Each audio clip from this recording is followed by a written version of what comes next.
Hi friends, welcome back. I've shown you all my fall curriculum on my channel, which is a way of treating the season like a new year. It's almost like going back to school, but for us adults, just doing our own self-learning instead. And a lot of you actually asked to see what my fall curriculum of life looked like. And so I wanted to give it enough time to work on it so I could share with you all what I've been working on, what kind of scheduling has been working for me, like how consistent I've been with my own little courses that I came up with, my goals. And I apologize because I meant to post this a lot earlier, but I was in Ireland for a bit, and then I went to Spain, which was lovely. And then when I came back, not long after that, I actually just had my wisdom teeth pulled, and I was delusional because I really thought that I would bounce back in one day, but it really knocked me out for like a week. I don't know if any of you have gone through that, but it was a way worse procedure than I expected. I was actually like really sick from going under for it too. So anyways, we're back to my normal healthy self now, which I'm really thankful for. And it's given me a little bit more time to work on things. But because of that, I actually will say, I think my fall curriculum could have been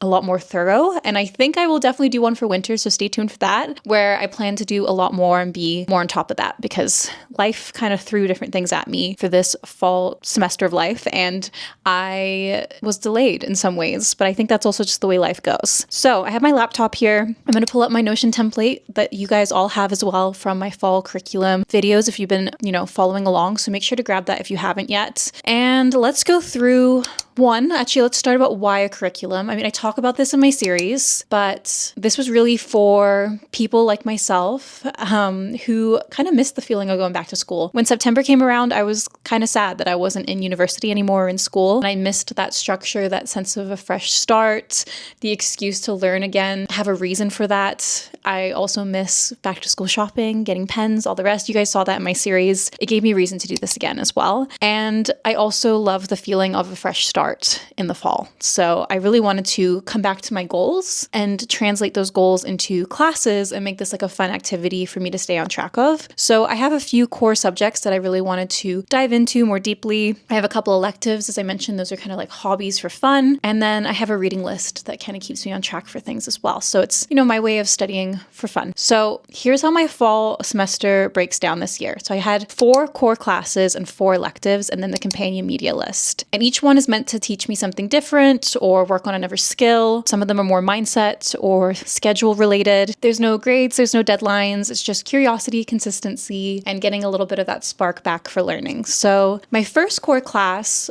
I called it Notion 101. Or did I call it Notion 201? As you'll see from my series, I just kind of make up numbers for my classes to make them feel like real classes. My Notion 101 class is called Building the Semester of You. I didn't know what to call it. I remember when I first found that tool, I was like diving into templates and just trying to learn how to build as much as possible. And then I kind of burnt myself out with over planning. I think I've mentioned that in previous videos. And then this year was really the year of coming back to it in a way that felt fun and like refreshed. So I usually use Notion to stay organized in my personal life and in business. But for this fall, I started treating it more like a creative tool again. So like a way to design my own little university. As I mentioned, my template for this whole curriculum is on Notion. I love Notion. I've been practicing new builds. So for example, one build that I want to like finish up and maybe have for you guys someday, words, what a concept, can't speak today, is a UGC creator tracker for sponsorships and campaigns. I thought that'd be really helpful for any of you out there that are UGC creators. And I want to work on building out like a morning ritual log. I have a morning high energy, low energy template, but I want to like work on making that even better and to track kind of keeping my mornings calm, which will come up in a little bit in one of my other core classes as well. And my season's challenge was to create at least one shareable template at the end of this. So I'm hoping I'll finish one of those soon. Something that I can share that helps other people as well. And I really like the idea that like systems can be beautiful and that productivity doesn't have to be really cold or rigid. It can be art. And I've actually invested in buying some templates from Etsy, which I think is a really great way to get better at building templates, is to see other people and the way that they build templates, the way they share them, and learn from that as well. And I bought these beautiful templates. Can't remember where I got them from. I'll link the Etsy shop here. I've been having so much fun going through them. I've actually had fun planning out even filming content because some of them have to do with content planning. But that's my big tip too. If you want to, perhaps make templates that you sell of your own someday or get better at them, the best way to learn is to also buy other people's templates and see how they built them. So Just popping in because I totally forgot to mention too that as I'm learning all about Notion, I actually was using Skillshare a lot for different courses on it. But I wanted to mention that because Skillshare reached out to me and I was lucky enough that I am able to give you guys 1 month free of Skillshare as well with this code, which I'll put on the screen. But yeah, I just wanted to mention that so you guys don't miss out. I am an affiliate, like ambassador of the programs. As you can tell, I've never done this before. I don't know what to mention, but I thought I would put that in there just so you guys don't miss out on the opportunity to have a month free. A month free. Wow. Okay. Anyways, back to the video. Yeah, I've really loved that lately. It's really made Notion feel more fun. And as I was talking about keeping mornings calm and morning routines and rituals, that is my next class, which is my morning routines 101, practicing calm, not perfection.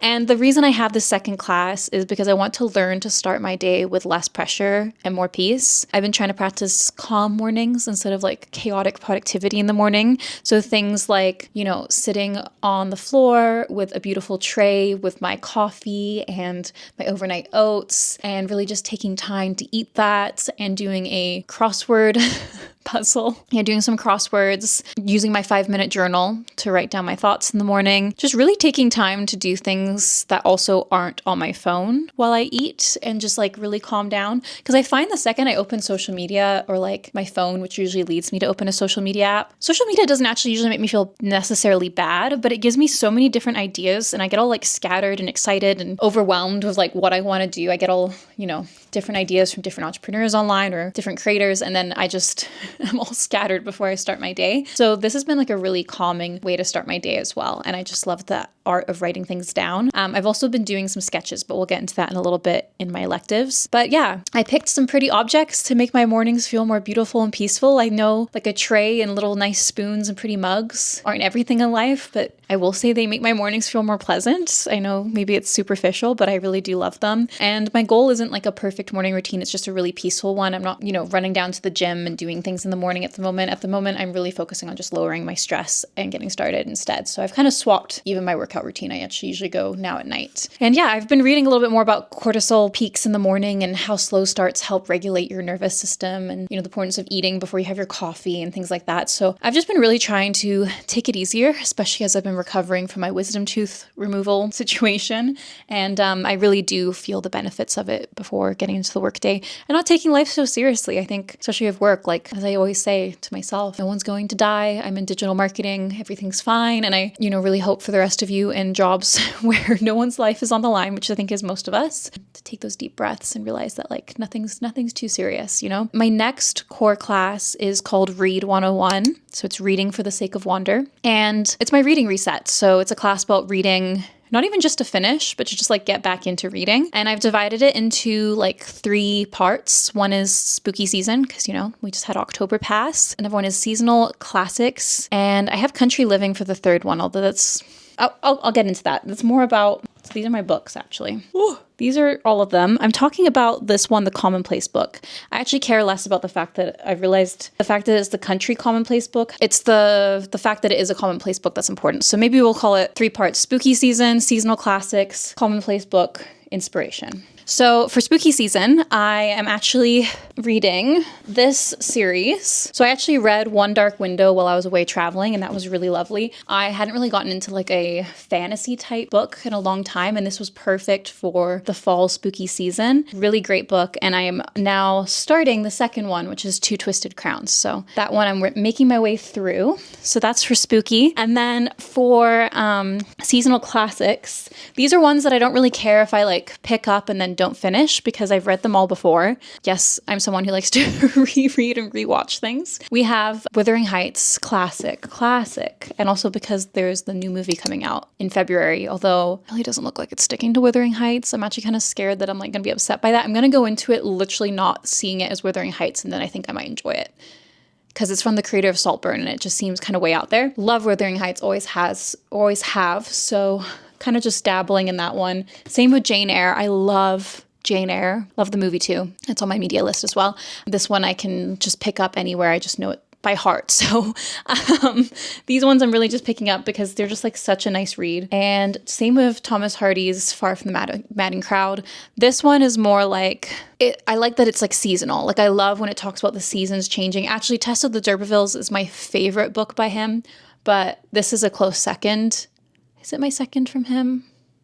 I like The Mayor of Casterbridge too, actually. But anyways, this one's really great for like a seasonal time of year, kind of slowing down, thinking about the season changing. I really do like it for that too. But those books I'm kind of floating through. I'm not going to lie. I just kind of pick them up sometimes in the morning or at night. I know them well enough that I can come back to them. And I think that's actually an important thing to do with reading too, is not to have to like just read books for the sake of finishing them. If you do have your favorites, go back through, dabble through them. And then we have my other books, which are a little bit different. One is the Country Commonplace book. This is such a cool book. I found this book in one of my favorite bookstores in Dublin, Ireland. It's called Hodges and Figgis.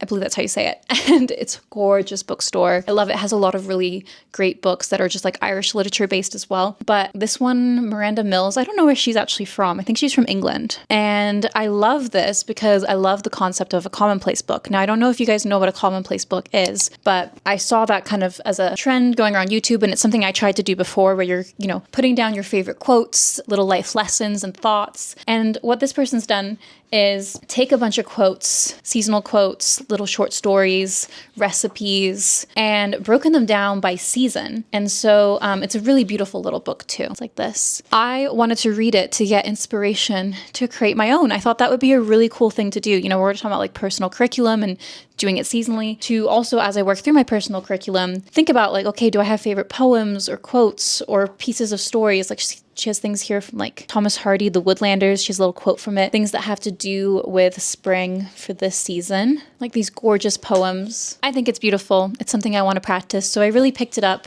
I didn't actually buy it while I was in Ireland because I couldn't fit it in my suitcase.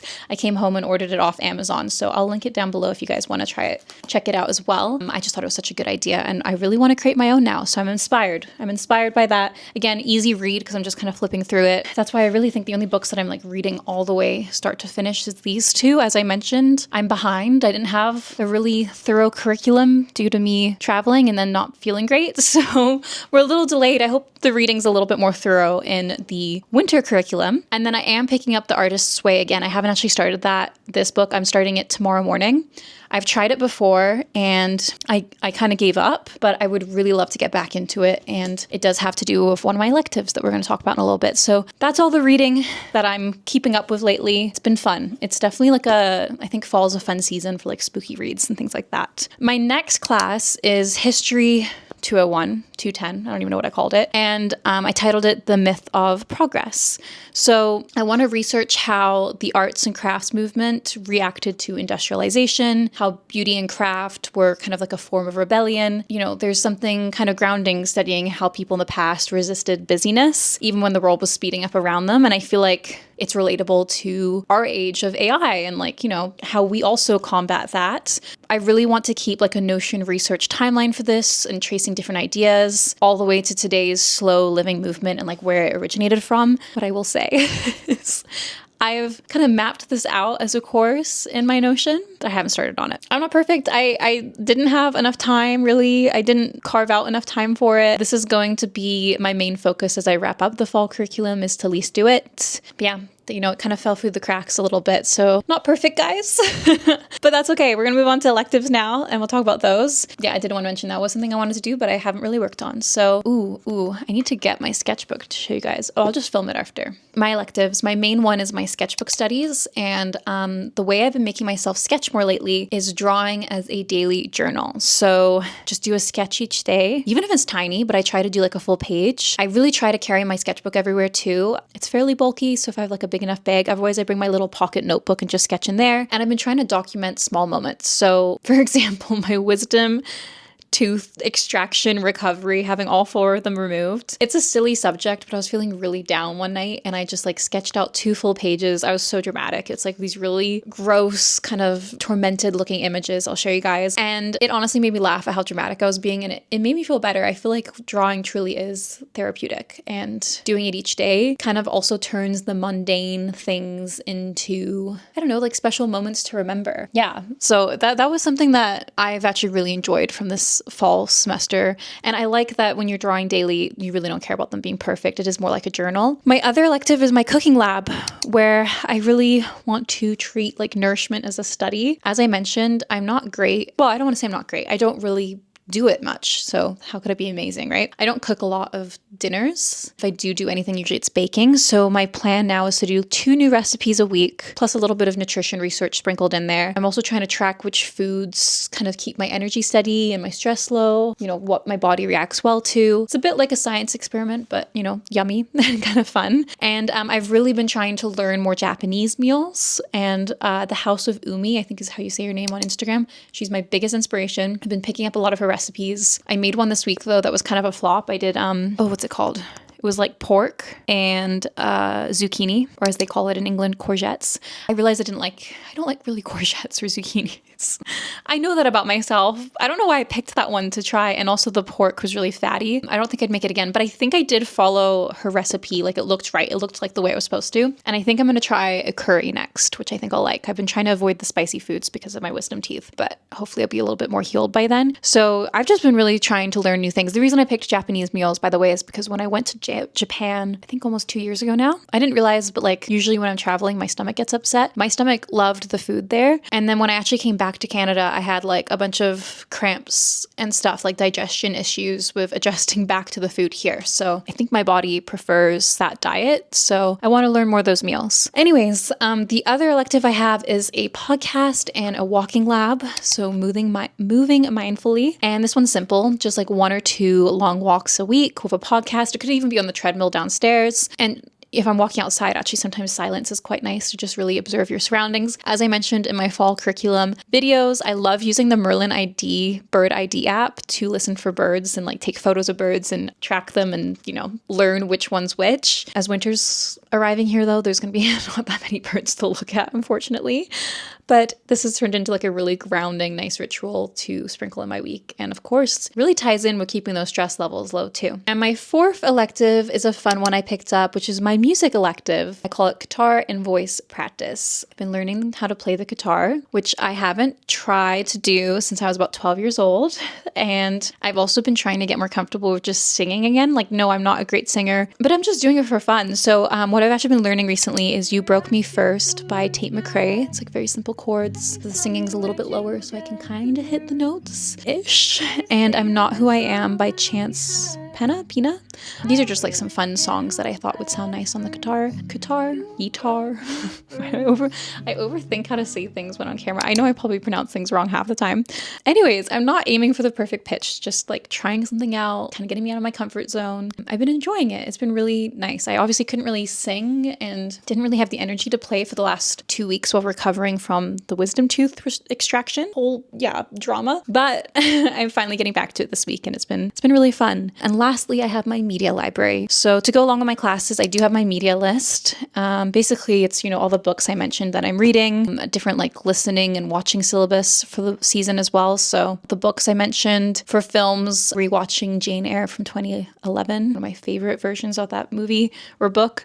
Oh my gosh. And I watched that movie that I mentioned, I think, in one of my previous fall curriculum videos. I think my last one. I mentioned I really wanted to watch Dracula, A Love Tale, which doesn't come out to Canada until next year in the spring. I will definitely watch it again, higher quality, because I just found it online and it was low quality. Still loved it. It was so gothic. It wasn't the best movie ever, but I really loved the costumes and the atmosphere. It was perfect for October. So if you're in Europe and it's out, definitely go watch that. It's gory, but I mean, it's about vampires, so are we surprised?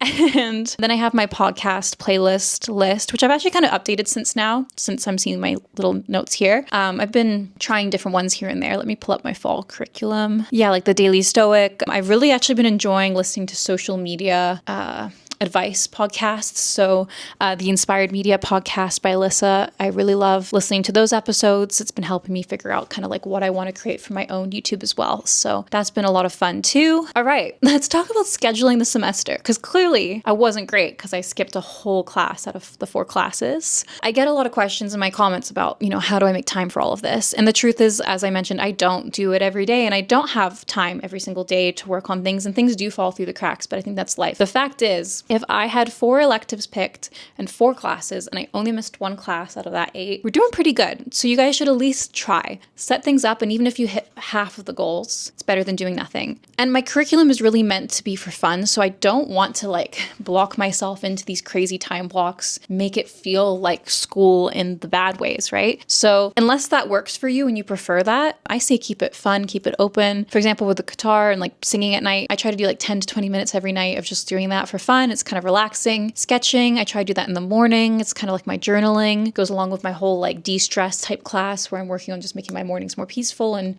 picking up new habits there. Reading is, I was on holiday, I read a lot, came back. Now sometimes I'll read if I'm walking on the treadmill. I've maybe mixed it up with the podcast, pick up things here and there. I'm not trying to be too hard on myself. And that's kind of my advice for making this actually enjoyable, because also I feel like even if you're really intense with yourself, you might last a week and then kind of burn out. So do what works for you.